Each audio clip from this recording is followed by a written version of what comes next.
Hi. Today I have good news. I want to inform you that I've worked at a nice app that talks after the text and also have some interesting features. Like pause or stop then speech again, that is really cool. When I press Ctrl key plus S it starts automatically to speech. This feature is actually new. This app is saving the current state and voice and the zoom on this nice formula. Let's do a test. I will set the zoom by pressing Ctrl key plus middle mouse to 4. Now I change the narrator. 0. I close the app and reopen.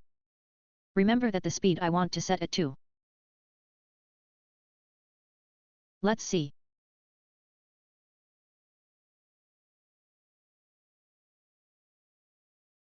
Wow! It actually stored last state. This is a cool feature.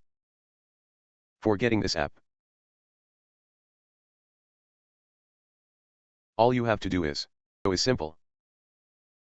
For any questions, don't hesitate to comment. Please leave a like, share and subscribe.